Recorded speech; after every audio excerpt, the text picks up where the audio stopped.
Hey guys, welcome to my channel. আমি মহারাজার। এখন আমরা কথা বলবো হচ্ছে বরবাদের প্রমোশন ইয়ের মতন, তুফানের মতন হচ্ছে না। এটা নিয়ে অনেকের অনেক রকম মন্তব্য তৈরি হয়েছে।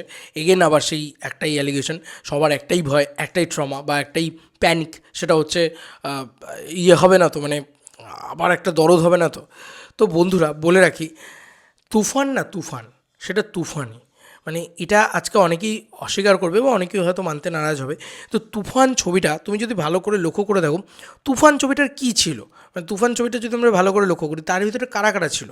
চরকি একটা রিনোন প্রোডাকশন হাউস, বড় প্রোডাকশন হাউস বাংলাদেশের, এবং এসভিএফ আমাদের এখানকার সবথেকে বড় প্রোডাকশন হাউস।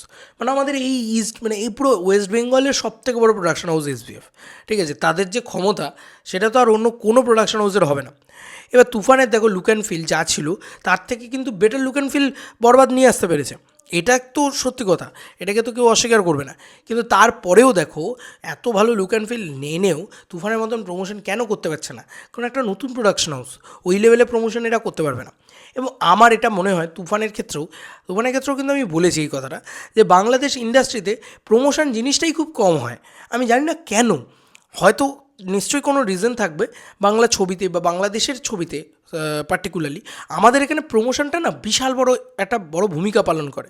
যে প্রমোশন হবে, পাবলিক জানবে, তবেই না পাবলিক ছবিটা দেখতে আসবে। তো আমি জানি না বাংলাদেশে মেগাস্টার শাকিব খানকে নিয়ে প্রমোশনটা কেন কম হয়।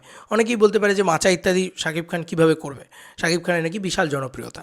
নিশ্চয়ই শাকিব খানের বিশাল জনপ্রিয়তা, তো জনপ্রিয়তা থাকলে সেখানে একটা ক্রেজ হবে, সেখানে একটা বাওয়াল হবে।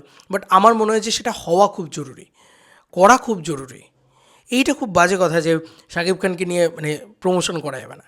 প্রমোশন যদি না হয়, আমি এটুকু বারবার বলছি, একটা ছবির মেরিট আছে ধরো 20 কোটি টাকা কামানোর, প্রমোশন করে সেই ছবিটাকে 40 কোটি টাকা অবধি নিয়ে যাওয়া যায়, জানো? এটা আমি তোমাদেরকে বলছি। আচ্ছা, তুমি বড় বড় ছবির এক্সাম্পল তুলে নাও। আর কলকাতায় এসে প্রমোশন করেছে রাজামৌলির ছবি। এস রাজামৌলিকে নিশ্চয়ই আমরা ভারত, মানে এখন আন্তর্জাতিক নাম হয়ে গেছে, তো তাকে আমরা সবাই চিনি নিশ্চয়ই। রাজামৌলি বাহুবলী খ্যাত, এটা বললে আরও বেশি চিনবে নিশ্চয়ই। আচ্ছা, কলকাতায় এসে প্রমোশন করে গেছে। কলকাতায় কী তার, কী মার্কেট তার? আল্লু অর্জুন সবথেকে বড় নাম এখন, পুষ্পা টু, তাদের প্রমোশন দেখো। তারা গোটা ইন্ডিয়া জুড়ে ঘুরে ঘুরে ঘুরে ঘুরে ঘুরে ঘুরে প্রমোশন করেছে। আজকে দেব তো ইন্ডিয়া জুড়ে, মানে ভারতবর্ষ জুড়ে, ওয়েস্ট বেঙ্গল জুড়ে ঘুরে ঘুরে প্রমোশন করছে। এমন শুধু তাই নয়, আল্লু অর্জুন সে পর্যন্ত বিভিন্ন জায়গায় ইভেন্ট রেখে রেখে রেখে রেখে সেখানে প্রমোশন করেছে। কেন করেছে? কী দরকার ছিল? সে তো জানে যে আমি পার্ট 2 আনছি, এমনিই তো ব্যবসা করবে। তাহলে তো এগুলো না ভাবা উচিত, একটু ভাবা উচিত যে প্রমোশনটা আমরা কিভাবে করছি।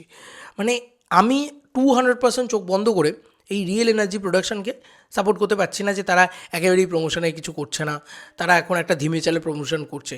15 দিন আগে, ছবির 15 দিন আগে একটা যুদ্ধকালীন তৎপরতা একটা মারাত্মক প্রমোশন করে নেবে। এটা না, এটা এটা বলাটা এত সোজা না। মানে নতুন প্রোডাকশন হাউস হতেই পারে, আমার এটা মনে হয় যে নতুন প্রোডাকশন হাউস হতেই পারে, তাতে কোনো সমস্যা নেই। কিন্তু ইচ্ছে, সেইটা কিন্তু একদম 200% থাকা চাই। তারা যে কন্টেন্টটা বানিয়েছে, টিজারটা বানিয়েছে, সেটা ব্যাপক হয়েছে, মারাত্মক হয়েছে। কিন্তু একটা বাংলা ছবিকে আরও মারাত্মক লেভেলে প্রমোশন করতে হবে। একটা এত ভালো ছবি বানিয়েছো, সেটা তো সবাইকে বলতে হবে যে হ্যাঁ, আমরা তুফানেরও বাপ বানিয়েছে। এটা দেখাতে হবে তো সবাইকে।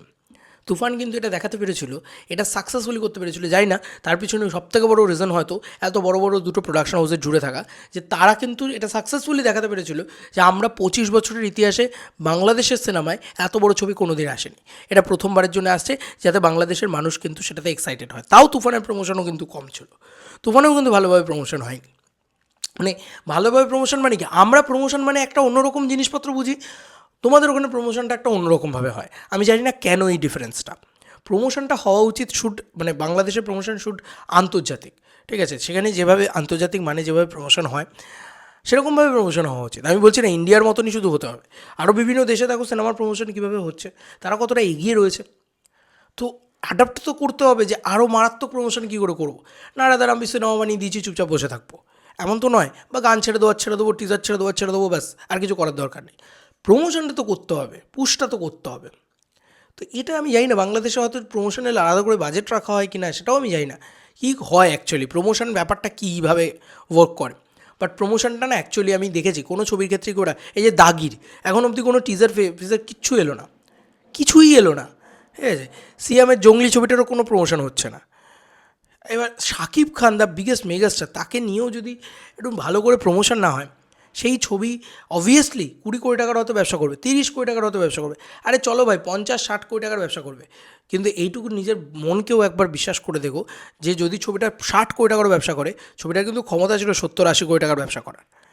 প্রমোশনটা যদি আগে থেকে করা হতো, এটা আমার মনে হয় আরও ভালো করে যদি প্রমোশনটা করা হতো। প্রমোশন করাটা খুব খুব খুব জরুরি বলে আমি মনে করি। এবং সত্যি তো এটাও সত্যি কথা, তুফানের মতন প্রমোশন কিন্তু মানে তুফান কিন্তু এর থেকে অনেক কম ইয়ের ছবি ছিল, কিন্তু রোজ দেখবে তুফান নিয়ে একটা আলোচনা ছিল এবং একটা ইয়ে ছিল। এই বরবাদের টিজারটা এলো তখন একটা মারাত্মক বুম হলো, তারপরে দেখো আবার আস্তে আস্তে আস্তে থিতিয়ে পড়লো, সেই জায়গাটা আর হচ্ছে না।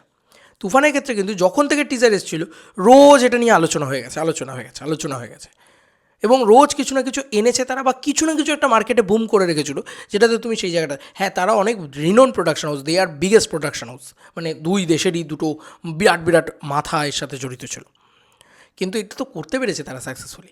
বরবাদ কিন্তু তাদের থেকে বড় বাজেটের ছবি, বড় ছবি, কিন্তু সেইটা কিন্তু করতে পারলো না যে বাংলাদেশ ইতিহাসে সব থেকে বড় ছবি, ঠিক আছে। সেটা আমরা কেন বলবো, সেটা মার্কেটই বলবে, কারণ মার্কেটে সেভাবে রটাতে হবে, সেভাবে ছড়াতে হবে। প্রমোশন ইম্পর্টেন্ট, বারবার বলছি। তো দেখা যাক, আমি বরবাদ নিয়ে আশাবাদী অবশ্যই, বরবাদ দারুণ ব্যবসা করবে এটাও আমি জানি, কিন্তু ওই যে বললাম ভালো প্রমোশনটা বাংলাদেশের সিনেমারই, মানে আমি এটা বরবাদের জন্য শুধু বলছি না, বাংলাদেশের সিনেমার জন্যই খুব জরুরি যে তারা প্রমোশন জিনিসটাকে মাথাতেই নেয় না। অথচ আজকের দিনে দাঁড়িয়ে 2025 সালে প্রমোশনটা খুব ইম্পর্ট্যান্ট একটা ভূমিকা পালন করে বলে আমি মনে করি। যাই হোক, তোমাদের কার কি মতামত এন্টায়ার ভিডিওটাকে নিয়ে জানিও কমেন্ট সেকশনে। চলো বন্ধুরা, নতুন কোনো ভিডিওতে দেখা হবে, বাই।